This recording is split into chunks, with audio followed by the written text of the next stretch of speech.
19 মাস পর আমাদের মহামান্য রাষ্ট্রপতি মুখ খুললেন।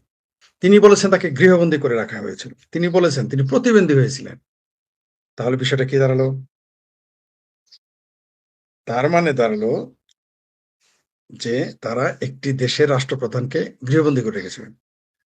এর জন্য সেনাপ্রধান সহ, পুলিশের প্রধান সহ সকল উপদেষ্টার বিরুদ্ধে মামলা হবে এবং সেই মামলা তাদের প্রত্যেকের সর্বোচ্চ সাজা হবে এবং একটাই সাজা। সর্বোচ্চ মানে একটাই। সেটা হলো তাদের মৃত্যুদণ্ড। যে কোনো ব্যক্তি, সরকারের, রাষ্ট্রের, এমনকি যে কোনো ব্যক্তি যদি মামলা করে তাহলে এই শাস্তিটা অবধারিত, কেউ ঠেকাতে পারবে না। তার সাক্ষাৎকারগুলো আপনারা সবাই পড়েছেন এবং জেনেছেন এটা যে গভীর ষড়যন্ত্র ছিল, মেটিকুলাস ডিজাইন মানে সূক্ষ্ম ষড়যন্ত্র, লাশগুলো যে ষড়যন্ত্র ছিল এবং আরো লাশ তারা চেয়েছিল তা, এবং সবগুলো ছিল সাজানো নাটক, তা কিন্তু মহামান্য রাষ্ট্রপতির ভাষণ, শাহাবুদ্দিন চুপ্পু সাহেবের ভাষণে সেটা চলে এসেছে। সরি, তার সাক্ষাৎকারে চলে এসেছে। আমরা দেখেছি যে রাষ্ট্রপতিকে কিভাবে রাষ্ট্রের কোনো কাজে, রাষ্ট্রীয় কোনো, শুধু তার নামে বিবৃতি আসতো।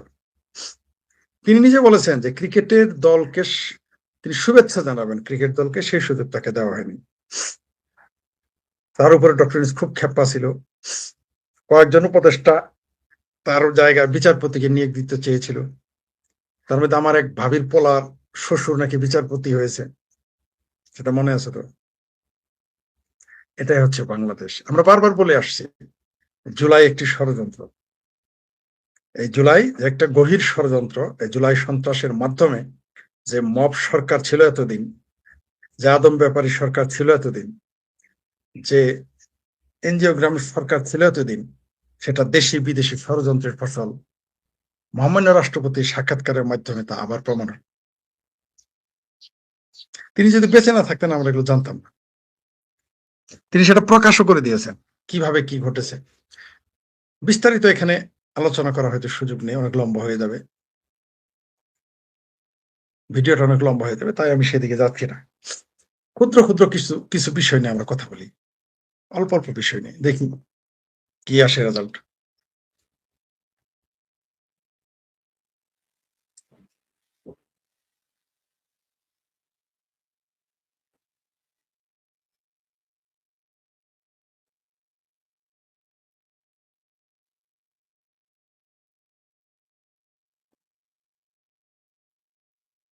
মজার বিষয়, এখনো সরকার কোনো প্রতিক্রিয়া জানায় নাই।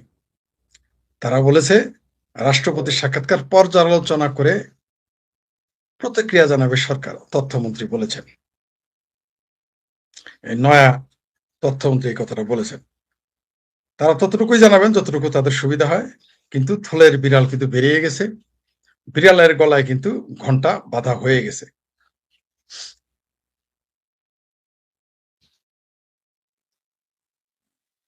কেউ কেউ আবার বলেছেন যে তিনি একজন ব্যর্থ রাষ্ট্রপতি, তার সাক্ষাৎকারে কোনো চমক নেই। অবশ্যই চমক আছে, চমক না, সেখানে তথ্য আছে। কিভাবে জুলাই সন্ত্রাসীরা ষড়যন্ত্র করেছে তার সরাসরি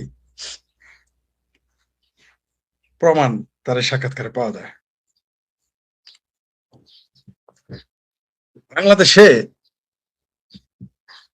তিনি যদি আওয়ামী লীগের কোনো ব্যক্তি হতেন, অনেকে আবার বলেছে যে আমলাকে যদি প্রেসিডেন্ট না বানিয়ে কোন রাজনৈতিক ব্যক্তিকে, আওয়ামী লীগের রাজনৈতিক ব্যক্তিকে যদি এখানে বসানো হতো তাহলে এরকম হতো না, তাহলে উল্টো হতো, তাকে মেরে ফেলতো। আমরা দেখে তাকে জীবিত রেখেছে। ধরে নেন এখন এই মুহূর্তে আওয়ামী লীগের কোন নেতা প্রেসিডেন্ট ছিলেন, শাহাবুদ্দিন চুপ্পুর জায়গায়, তাহলে তাকে মেরে ফেলতো, বাঁচিয়ে রাখতো না, কারণ তারা তাকে বিশ্বাসই করতে পারতো না, আস্থা রাখতে পারতো না। এখন তো কিছুটা আস্থা রেখেছিল, জানে আমরা যে কোনো সময় যে কোনো দিকে ইউটার্ন নিতে পারে, কিন্তু রাজনৈতিক নেতাদের প্রতি তাদের আস্থা থাকতো না, তখন মেরে ফেলতো বা অন্য কিছু ঘটাতো। এই ব্যাপারে হারুন আল রশিদ চমৎকার একটা কথা বলেছেন, যারা প্রেসিডেন্টকে সরাতে চেয়েছিল, সরালে বরং ভালো হতো, সাংবিধানিক শূন্যতা হতো, আর চমৎকার ভাবে তাদের আইনের জালে আটকানো যেত। এবং প্রেসিডেন্টকে সরালেই এই জুলাই সন্ত্রাসের আরো কুশীলবদের চেহারা উন্মোচিত হয়ে যেত। অনেকেই উন্মোচিত হয়ে গেছে, শিক্ষক, বুদ্ধিজীবী, রাজনীতিক, তার ডানের হোক বামের হোক, আরো অনেক কিছু প্রকাশ পেয়ে যেত। মৌলভী সাহেবরা হোক, যে কোনো বেশেই থাকুক, যে কোনো শব্দ বেশেই থাকুক, সেগুলো প্রকাশ হয়ে যেত। যদি এতদিনে আমরা বুঝে ফেলেছি কারা গুলো করেছে, কেন করেছে, কিভাবে করেছে, তা আমরা আগে অনুমান করেছিলাম। এখন আস্তে আস্তে প্রকাশ হতে থাকবে। তবে বাংলাদেশে মানে পৃথিবীর ইতিহাসে এই ধরনের ঘটনা ঘটে নাই যে কোনো প্রেসিডেন্টকে জিম্মি করে, তাকে প্রতিবন্ধী রেখে, তাকে গৃহবন্দী করে তার নামে দেশ চালানো হতো। আমরা কিন্তু অনুমান করেছিলাম সুলতান সুলেমানেরও মরে যাওয়ার পরে দীর্ঘ সময় তা তথ্যই প্রচার করেনি যে সে মারা গেছেন। চেঙ্গিস খান মরে যাওয়ার অনেকদিন প্রচারই করেনি সে মারা গেছে। এরকম যারা স্বৈর শাসক থাকে, তারা তাদের যে আমত্ত থাকে, সে আমত্তরা কখনো তাদের রাজবংশ রক্ষার্থে, বিদ্রোহ ঠেকাতে তারা বিভিন্ন কৌশল অবলম্বন করে। তেমনি শাহাবুদ্দিন চুপ্পু আমাদের মহামান্য প্রেসিডেন্টকে সেভাবে রেখে দেওয়া হয়েছিল, বুঝতে দেওয়া হয় না। আপনারা দেখেছেন যে খালেদা জিয়ার সাবেক প্রধানমন্ত্রী, বিএনপির চেয়ারপারসন, তার মৃত্যুর তারিখ নিয়েও রহস্য করা হয়েছে। সেটা একটা রহস্যজনক অবস্থাতেই এখনো আছে। তিনি আসলে কবে মারা গেছেন এটা নিয়ে বিতর্ক ছিল, আছে এবং থাকবে। কিন্তু এটা হওয়ার কথা ছিল না। তার জন্ম তারিখ নিয়ে যেমন বিতর্ক তারাই সৃষ্টি করেছে, প্রকৃতি তাদের দলীয় প্রধানের মৃত্যু নিয়েও বিতর্ক সৃষ্টি করে দিয়েছেন, বা তারা নিজেরাই করেছে, দুটোই। সেটা অন্য প্রসঙ্গ। তুমি শাহাবুদ্দিন চুপ্পুর যে প্রেসিডেন্ট হিসেবে তাকে রাখা হয়েছিল, কেন এতদিন রাখা হয়েছিল? চেষ্টা করতে কিন্তু কম করে নাই। এই 17-18 মাস জামাতকে, স্বাধীনতা বিরোধীদেরকে সরাসরি ক্ষমতা বুঝিয়ে দেওয়ার জন্য বা ক্ষমতায় বসিয়ে দেওয়ার জন্য আপ্রাণ চেষ্টা করা হয়েছে।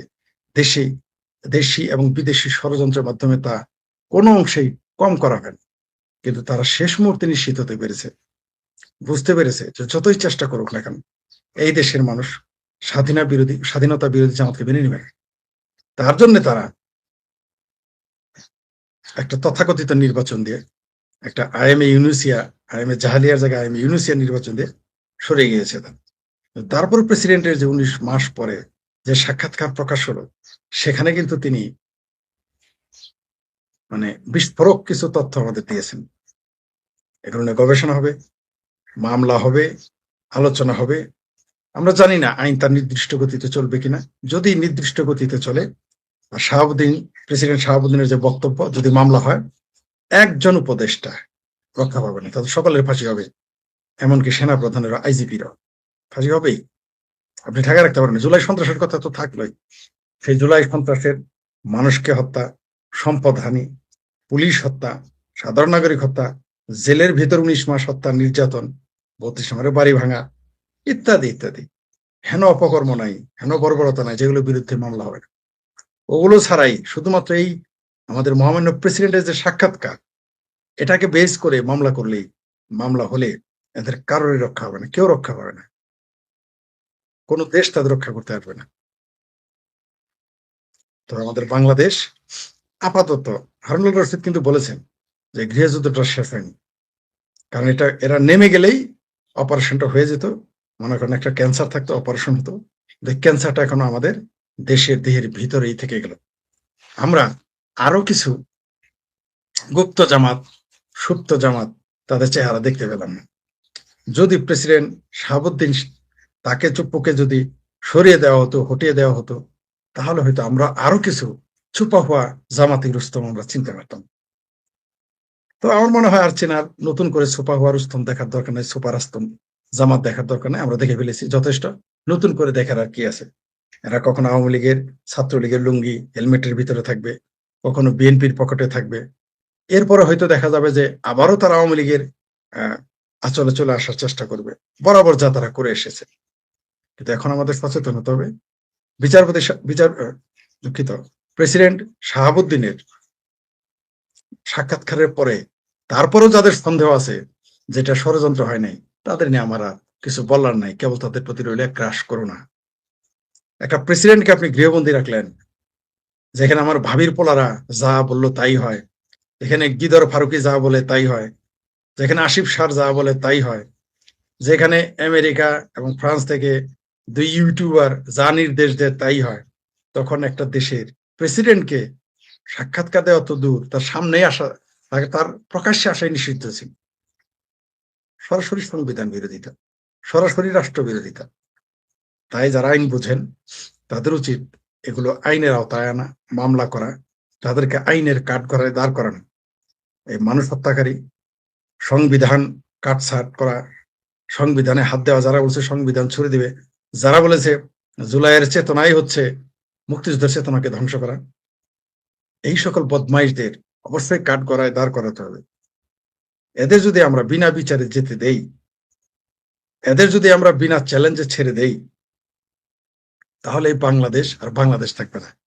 তারা যে দিকে নিতে চাচ্ছিল সে আফগানিস্তান, পাকিস্তান হয়ে যাবে। আমাদের সেটা রুখতে হবে। যে সমস্ত জুলাই সন্ত্রাসীরা এদেশে পুলিশ হত্যা করেছে, পুলিশকে পুড়িয়ে মেরে ঝুলিয়ে রেখেছে, থানা জ্বালিয়ে দিয়েছে, দেশের সম্পদ জ্বালিয়ে দিয়েছে, মানুষ হত্যা করেছে, জেলের বাইরে, সকলকে বিচারে কাঠগড়ায় আনতে হবে এবং করতেই হবে। এটা আমাদের দায় এবং দায়িত্ব। যদি এটা আমরা না করি তাহলে আমাদের অস্তিত্ব বিলীন হয়ে যাবে। আমরা বিনা চ্যালেঞ্জে এটা যেতে দিতে পারি না। রাষ্ট্রপতি মোহাম্মদ শাহাবুদ্দিন 1.5 বছর পর মুখ খুলেছেন। জগদ্দল এক পাথর সরে যাওয়ার পর কোনো রাগঢাক না রেখে সরাসরি বলেছেন অধ্যাপক ইউনূস দফায় দফায় সংবিধান লঙ্ঘন করেছেন। সংবিধান অনুযায়ী নন ডিসক্লোজার এগ্রিমেন্টের বিষয়ে রাষ্ট্রপতিকে জানাতে হলেও অধ্যাপক ইউনূস বরাবরই এড়িয়ে চলতেন বঙ্গভবনের দরবার। রাষ্ট্রপতি শুনিয়েছেন কিভাবে তাকে ছুঁড়ে ফেলার জন্য অধ্যাপক ইউনূসের মিত্রদের সাজানো নাটক মঞ্চস্থ হয়েছিল। সেটি ব্যর্থ হওয়ার পর উপদেষ্টারা কিভাবে চেষ্টা করেছিলেন তাকে সরাতে, বসাতে চেয়েছিলেন সাবেক প্রধান বিচারপতিকে। রাষ্ট্রপতির 1.5 বছরের বন্দী জীবনের গল্পে আছে কিভাবে অধ্যাপক ইউনূস পররাষ্ট্র মন্ত্রণালয় দেশে ও দেশের বাইরে তার সফরগুলো হতে দেয়নি। দেশের বাইরে থেকে রাষ্ট্রপতির নামে আসা নিমন্ত্রণ পত্রগুলো কিভাবে মিথ্যা তথ্য দিয়ে বাতিল করা হতো। বাঁশের চেয়ে কঞ্চি যেমন বড় হয়, তেমনি অধ্যাপক ইউনূসের প্রেস উইং ক্ষমতা দেখাতে ছাড়েনি সাংবিধানিকভাবে সর্বোচ্চ ব্যক্তিটির উপর।